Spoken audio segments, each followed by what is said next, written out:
তারা যারা খুন করেছে খুনিদের বিরুদ্ধে লড়াই করব, পরিবারকে ইনসাফ দেব, সে লড়াইটা আপনাদের সাথ আমার লাগবে। নতুন করে গুন্ডা মস্তান ক্রিমিনাল সমাজ বিরোধীকে ভাঙড়ে জন্ম হতে দেব না। সাথ দেবেন তো? নতুন করে তোলাবাজকে আর জন্ম হতে দেব না ভাঙড়ে।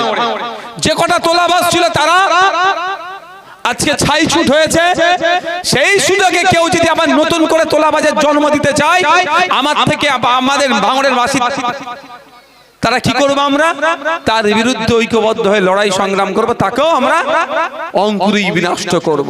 শুধু চাই কি আপনাদের সহযোগিতা। পাবো তো নাকি? পাবো তো নাকি সহযোগিতা? সহযোগিতা আপনাদের লাগবে। কারণ অনেক হয়েছে, অনেক হিংসার আঙুলে ভাঙড়কে জ্বালানো হয়েছে, অনেক খুন হয়েছে, অনেক মারধর হয়েছে, অনেক মায়ের কোল খালি হয়েছে, অনেক পিতা তার সন্তানকে হারিয়েছে, অনেক সন্তান তার পিতাকে হারিয়েছে, অনেক মা তার স্বামীকে হারিয়েছে। আর নয়, হিংসা এবার বন্ধ হবে। আমরা ভাঙড়ের মানুষ খেটে খাই, আমরা পরে নিয়ে আমাদের চলে না। সকালবেলা উঠে কেউ লেদার কমপ্লেক্সে কাজে যায়, কেউ মাঠে কাজে যায়, বিভিন্ন যে যার কাজ কর্মস্থলে যায়, কর্ম করে আমাদের সংসার চলে ভাঙড়ের মানুষের। পরের মেরে কুটে আমাদের সংসার চলে না। গুটি কয়েক যারা পরে নিয়ে সংসার চালাতো, আজকে ভাঙড় থেকে তারা সাইড হয়ে গেছে। নতুন করে এরকম লোকের আজ জন্ম দেব না। তাই লক্ষ্য আপনাদের রাখতে হবে। শুধু নওশাদ সিদ্দিকী একা লক্ষ্য রাখলে হবে না, আপনাদেরও লক্ষ্য রাখতে হবে যে ভাইজানের সাথে যারা উঠা বসা করছে, ভাইজানের আদর্শ নিয়ে, পার্টির আদর্শ নিয়ে চলছে কি চলছে না, আপনাদেরকে সেটা লক্ষ্য রাখতে হবে। যদি মনে করেন ভাইজানের সাথে আছে, ভাইজান বড় ভাইজানের আদর্শের বাইরে যাচ্ছে, ভাইজান এসে বলে গেল কোনো তোলাবাজের আর নতুন করে ঠাঁই হবে না, ভাইজানের পার্টির সিম্বল নিয়ে নতুন করে তোলাবাজি করছে, আমি আপনাদের বলে যাচ্ছি নির্দ্বিধায় আপনাদের বিধায়কের সাথে যোগাযোগ করবেন। যার যদি পালক গজায় তার পালকটাকে আমরা কেটে দেব। আর না, অনেক হয়েছে। মানুষ এটা চাই না, মানুষ তোলাবাজি চাই না, হিংসা চাই না, মারামারি চাই না। মানুষ কিছু একটু শান্তিতে থাকতে।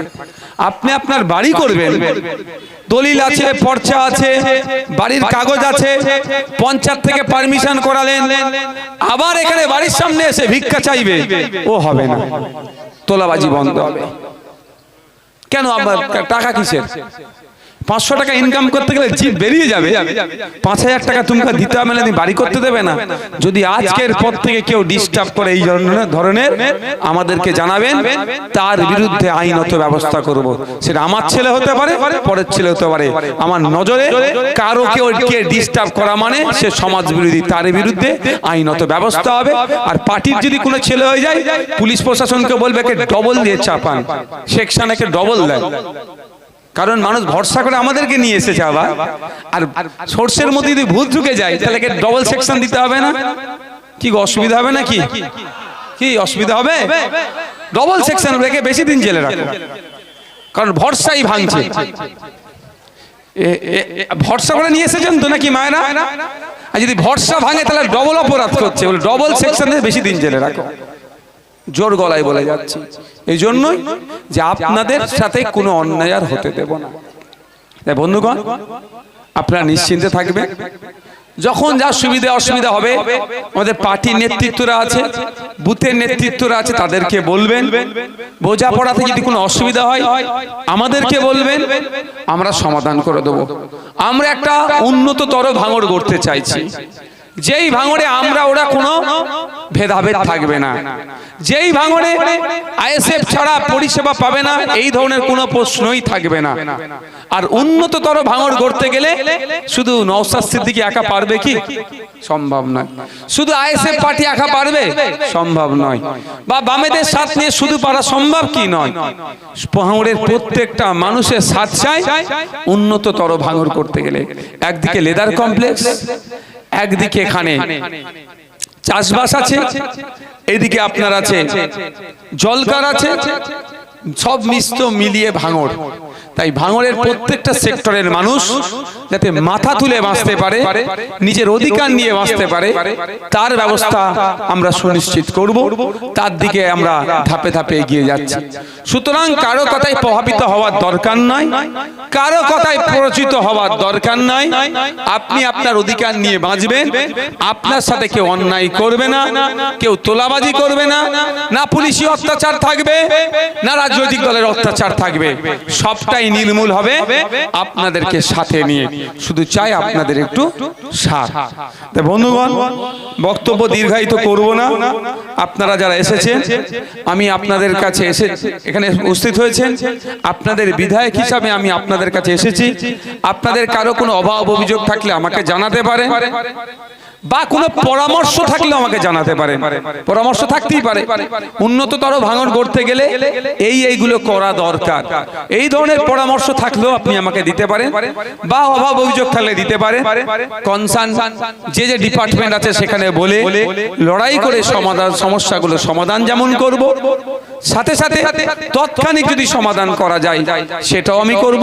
তবে যে কেউ পরিষেবা নিতে আসলে, কে তৃণমূল, কে বিজেপি, আমি আবারও রিপিট করছি, কে তৃণমূল, কে বিজেপি, কে সিপিএম, কে কংগ্রেস, কে আইএসএফ বিরোধী, কে আইএসএফ এর লোক, আমার এই টেবিলে কোনো পার্থক্য নাই। আমি বিধায়ক হিসাবে এসেছি, বিধায়ক হিসাবে পরিষেবা দেব। আমার দায়িত্ব ভাঙড়ের প্রত্যেকটা মানুষের, যারা আমার কাছে আসবে তাকে পরিষেবা দেওয়া। তাই আমি আপনাদের বলি, কেউ এই হীনমন্যতায় ভুগবেন না, কেউ আতঙ্কিত হবেন না যে ভাইজানের কাছে গেলে আমি পরিষেবা পাবো কি পাবো না। আমি তো ভাইজানের চরম বিরোধী ছিলাম, স্টেজে ভাইজানের বিরুদ্ধে রাজনৈতিক বক্তব্য দিয়েছি, ভাইজানের বিরুদ্ধে আমি দেওয়াল লিখেছি, ভাইজানের বিরুদ্ধে আমি প্রচার করেছি। এই হীনমন্যতায় কেউ ভুগবেন না। আমি আপনাদের ভাইজান, আপনাদের বিধায়ক, গণতন্ত্রকে মান্যতা দিই, যুক্তরাষ্ট্রীয় পরিকাঠামোকে মান্যতা দিই, আইন আদালত বিচার ব্যবস্থাকে মান্যতা দিই। সুতরাং আজকে আমি এখানে উপস্থিত হয়েছি আইএসএফ এর নেতা হিসাবে নয়, এখানে আমি উপস্থিত হয়েছি ভাঙড়ের বিধায়ক হিসাবে। তাই ভাঙড়ের বিধায়কের কাজটাই হলো ভাঙড়ের প্রত্যেকটা মানুষকে পরিষেবা দেওয়া। আপনাদের জানা আছে, যখন রাজ্জাক খাঁকে খুন করে আমি তখনও বলেছিলাম যে এই কেসটা আমি লড়াই করব। আমি আপনাদের বলেছিলাম যে কেস আমি লড়াই করব, একদিন না একদিন আমার হাতে কেসটা আসবে। শুধু আমি সময় দিচ্ছি না, সামার ভ্যাকেশনের জন্য কোর্ট বন্ধ আছে। আপনি আগামী দিনে দেখবেন রাজ্জাক্কার ফ্যামিলিকে নিয়ে আমি কোর্টে যাচ্ছি, রাজ্জাক্কার খুনিদেরকে আমরা খুঁজে বার করব, খুনিদেরকে শাস্তি দেব বলে। কিন্তু রাজ্জাক্কার ফ্যামিলি কি? তৃণমূল। রাজ্জাক্কা কে? তৃণমূলের নেতা। কিন্তু আমার ভাঙড়ের মানুষকে খুন করেছে, আমার কাছে Trinamool, BJP, CPM, Congress, ISF কিছু নয়। আমি বিধায়ক, আমার কাছে এসেছে, আমি তারা যারা খুন করেছে খুনিদের বিরুদ্ধে লড়াই করব, পরিবারকে ইনসাফ দেব, সে লড়াইটা করব। যদি রাজ্জাক্কা তৃণমূলের বুথ অঞ্চল সভাপতি হতে পারে, তার খুনিদের বিরুদ্ধে লড়াই করতে পারি, তাহলে আপনার বুথের কেউ তৃণমূলের হয়ে দেয়াল লিখেছে, তৃণমূলের হয়ে প্রচার করেছে, মানে তাকে পরিষেবা পাবে না। এই হীনমন্যতায় কেউ না ভুগে। আর দুটো কথা বলে শেষ করব। প্রথম কথা হচ্ছে এসআইআর। শুরু থেকে এখনো পর্যন্ত আপনাদের আমি ছেড়ে গিয়েছি এসআইআর থেকে। কি বলেছি? একজন কেন 1000 লোকের যদি আইনি সহায়তা লাগে আমি আইনি সহায়তা দেব। গত 3 দিন আগে কলকাতাতে আমরা র্যালি করলাম, ডেপুটেশন দিয়েছি। ওখানে গিয়ে যেটা জানতে পেরেছি, বিভিন্ন অফিসারদের সাথে কথা বলে, এটা অত্যন্ত ধীর গতিতে হচ্ছে। কতটা সঠিক বলতে পারবো না, যতটুকু জানতে পেরেছি সেটাই বলছি। ধীর গতিতে হচ্ছে, এটাকে স্পিড আপ করতে হবে। ধীর গতিতে হওয়ার জন্য আমাদের মধ্যে যাদের নাম ডিলিট হয়েছে তারা একটু আতঙ্কে আছে, ভয়ে আছে, কি হবে না হবে। সেই জন্য আমাদের গত পরশুদিনকে এই কলকাতাতে মিছিল এই জন্য এই মর্মেই ছিল যে, পরশুদিনই ছিল তো নাকি, কত তারিখ ছিল ওটা? 20 তারিখে ছিল, আজকে 24 তারিখ, 20 তারিখে ছিল। যেই মর্মেই দ্রুততার সাথে 27 লক্ষ এর নিষ্পত্তি করাতে হবে। 27 লক্ষ নিষ্পত্তি করিয়ে ভোটার লিস্টে নাম তুলতে হবে। কিন্তু যতটুকু বুঝতে পারলাম, স্পিড আপ হচ্ছে না, দ্রুততার সাথে হচ্ছে না। তাই দ্রুততার সাথে করতে গেলে তাহলে আমরা গিয়ে চিঠি দিয়েছি, ডেপুটেশন দিয়েছি। আমরা পরবর্তীতে আইনজীবীদের সাথে কথা বলেছি, প্রয়োজনে আমরা এই আইনজীবীরা বলেছেন সামার ভ্যাকেশন একটু ব্যস্ততার মধ্যে থাকে, তারা একটু ছুটি কাটায়, তারপরেও আমরা পরামর্শ নেব যে আগামী দিনে সুপ্রিম কোর্টে আমরা আবার যাব, গিয়েছিলাম আবার যাব, যে অন্তত সুপ্রিম কোর্ট একটা টাইম নির্দিষ্ট করে দিক যে এই টাইমের মধ্যে এই 27 লক্ষ এই ট্রাইব্যুনালে যে কেস আছে এটা নিষ্পত্তি করতে হবে। তাই আপনাদের বলবো যে ভরসাটা করে আছেন সেই ভরসাটা করে থাকুন। এখন যারা বলেছিল আমার লাশের উপর এসআইআর হবে, যারা বলেছিল একজনের নাম কাটা গেলে 1 লক্ষ লোক নিয়ে দিল্লি অফিস ঘেরাও করব, তাদেরকে খুঁজে পাওয়া যাচ্ছে না, আর খুঁজে আগামী দিনেও পাবেন না। তারা শুধুমাত্র নাটক করার জন্য কথা বলেছিল। আমরা ডে ওয়ান থেকে বলেছি সুষ্ঠুভাবে এসআইআর হলে সহযোগিতা করব, সহযোগিতা করেছিলাম এবং এটাও বলেছিলাম মাস্টার মশাই যদি বেগড়ি বাই করে আইনের মাধ্যমে মাস্টার মশাইকেও জব্দ করব। তাই আজকে মাস্টার মশাই ধীর গতিতে চলছে, এসআইআর ধীর গতিতে চলছে, এটা স্পিড আপ করানোর জন্য, টাইম বেঁধে দেওয়ার জন্য আগামী দিনে আপনাদের জন্য কোর্টে যাব, আইনি লড়াই করব এবং সুপ্রিম কোর্ট থেকে আশা করছি অর্ডার বার করাবো যে অন্তত একটা টাইম নির্দিষ্ট করে দেবে, এর মধ্যে এসআইআরটা জানো এই মামলাগুলো যেন নিষ্পত্তি হয়। দ্বিতীয় কথা, যদি আপনাদের মধ্যে কেউ থেকে থাকেন বা কেউ থেকে পাড়াতেও আছে নাম ডিলিট হয়েছে, আমি উকিল পাঠিয়েছিলাম, ট্রাইব্যুনালে অ্যাপ্লাই করতে ভুলে গেছেন বা তাদের স্ব-উদ্যোগে অ্যাপ্লাই করতে ভুলে গিয়েছেন, এখন অ্যাপ্লাই করতে যাচ্ছেন কিন্তু এখন অ্যাপ্লাই করলে সেই সাইবার ক্যাফে থেকে পারবেন না, আগে যেটা পারতেন এখন সেটা পারবেন না, তাহলে সে কি করবে?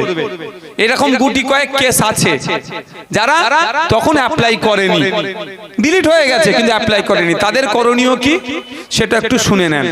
তাদের এখন করণীয় হচ্ছে ডিস্ট্রিক্ট ম্যাজিস্ট্রেট ডিএম এর কাছে অ্যাপ্লিকেশন লিখতে হবে, যেটা অনলাইনে করছিলেন ওটা ডিএম এর কাছে করে সাপোর্টিং যে পেপারস আছে দিয়ে ডিএম কে জমা করি একটা রিসিপ্ট নেওয়া, ডিএম স্যারের কাজ হবে ওটা তিনি ট্রাইব্যুনালে পাঠিয়ে দেবেন। তাহলে আগে যে পাওয়ারটা অ্যাভেলেবেল ছিল সেই পাওয়ারটা এখন সিজ করে ডিএম এর হাতে আছে। সুতরাং এই ভয়টাও কেউ খাবেন না যে আমি তো অনলাইনে অ্যাপ্লাই করিনি তাহলে আমার কি হবে, বা অফলাইনে অ্যাপ্লাই করিনি আমার কি হবে।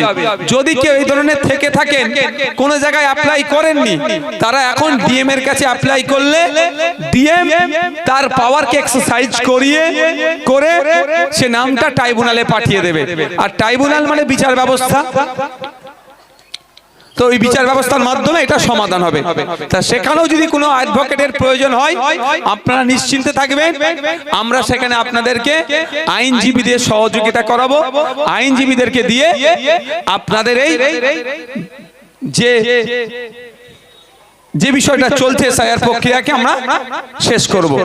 বক্তব্য আমি আর দীর্ঘায়িত করছি না। যদি কারো কোনো অভিযোগ থাকে আপনারা এসে জানাতে পারেন বা পরামর্শ থাকলে জানাতে পারেন, তবে অনুরোধ করব আপনারা একটু পিছিয়ে যাবেন, প্রথমে মহিলারা আসবে, মহিলারা জানা তারপরে পুরুষেরা আসবে।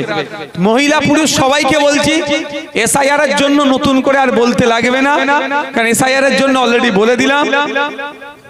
হ্যাঁ, সামনে চেয়ার লাগবে। এসআইআর এর জন্য অলরেডি বলে দিলাম, নতুন করে এসআইআর এর জন্য বলতে লাগবে না। অনুরোধ এতটুকুই, যাদের নাম ডিলিট হয়েছে তাদের কাজ কি হবে, আইএসএফ এর যে নেতৃত্বরা আছে একটু যোগাযোগ রাখা। সে তৃণমূলের নাম ডিলিট হোক আর আইএসএফ এর হোক আর আইএসএফ এর বিরোধী হোক, আজকে তৃণমূলের কারো নাম ডিলিট হয়ে গেলে তৃণমূলের নেতারাও তাকে পাত্তা দেবে না। আমি কথা দিচ্ছি সে তৃণমূল হলেও তারও পাশে আমি বিধায়ক হিসাবে থাকবো, তারও যতক্ষণ না নাম উঠছে আমি ততক্ষণ লড়াই করে যাব। একটু পিছিয়ে এটা নিচে নামাবো, এটা একটু পিছিয়ে যাবো, এটা পিছিয়ে যাও, এইগুলোকে নিচে নামিয়ে দাও, এটাকে পিছিয়ে দাও, এটা অনেক উঁচু হয়ে যাচ্ছে না, অসুবিধা হবে।